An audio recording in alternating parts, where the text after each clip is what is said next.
लो भाई बब्बन, बन गई तस्वीर। जरा देखकर बताओ कैसी बनी है।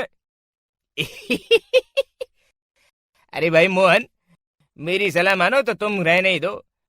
एक पेंटर बनना तुम्हारे बस की बात नहीं है। हाँ, तुमने सही कहा।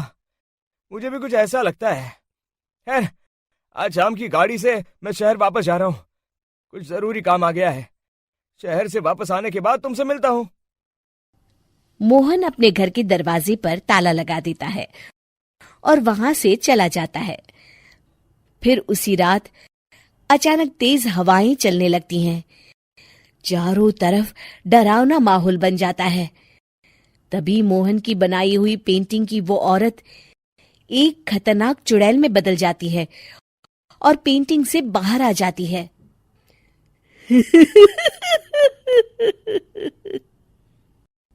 चुड़ैल घर के बाहर चली जाती है। वहीं दूसरी तरफ दो चोर लाला सुखीराम के घर से चोरी करके भाग रहे होते हैं।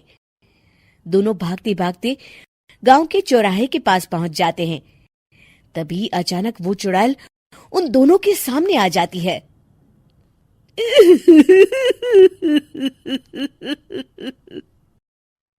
अरे मर गया रे! ये चुड़ैल कहाँ से आ गई? अरे मैंने तो तुझसे पहले ही कहा था कि आज अमावस्या की रात है। आज हमें चोरी नहीं करनी चाहिए। हाँ भाई बिल्ला, तुमने बिल्कुल सही कहा। जरा इसके दांत तो देखो, कितने बड़े हैं। चुड़ैल उन दोनों की तरफ बढ़ती है। अरे चुड़ैल दीदी, तुम चाहो तो ये सारे पैसे और जेवर ले लो, लेकिन हम दोनों को कुछ मत करना।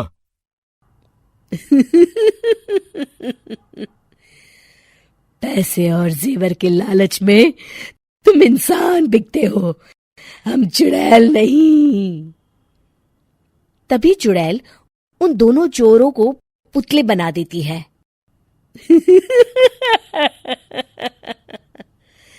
मैं किसी को नहीं छोड़ूंगी। अब कोई मुझसे नहीं बच सकता।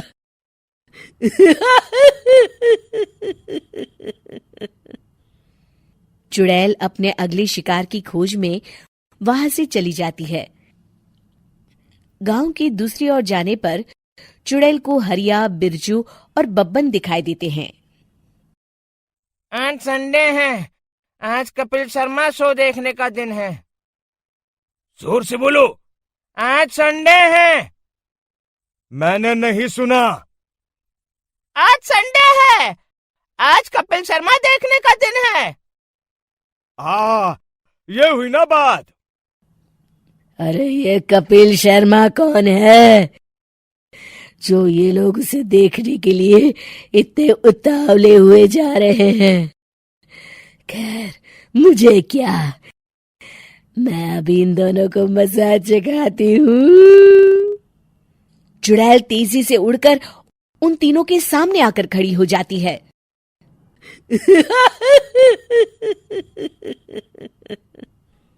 कपिल शर्मा शो बाद में देखना, पहले मुझे देख लो। बब्बन चुड़ैल को देखते ही पहचान जाता है। अरे ये तो तस्वीर वाली औरत के जैसी दिख रही है। मुझे अभी नहीं मरना है। अरे भागो रे! तीनों वहां से भाग खड़े होते हैं। बब्बन तो किसी तरह अपनी जान बचाकर वहां से भाग जाता है, लेकिन हरिया और बिरजू को चुड़ैल पकड़ लेती है और उन्हें पुतला बना देती है।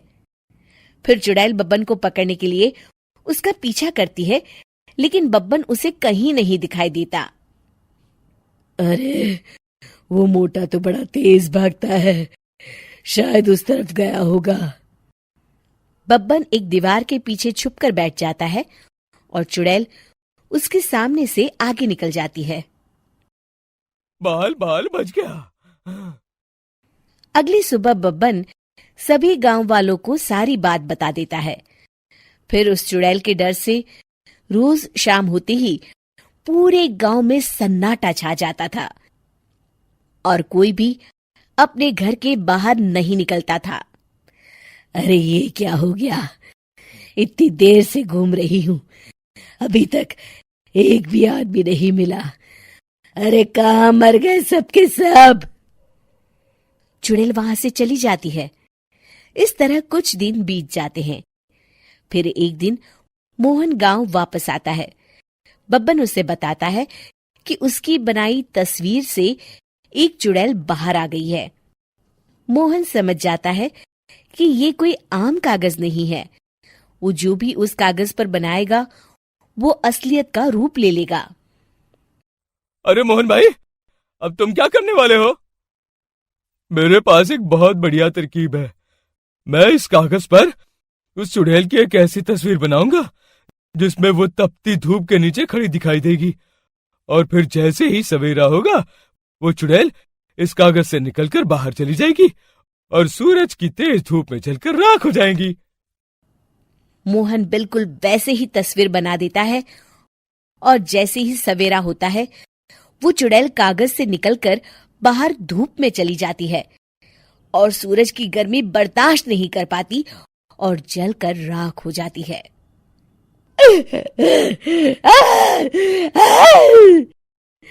ये मुझे क्या हो रहा है? मैं सूरज की रोशनी बर्दाश्त नहीं कर सकती।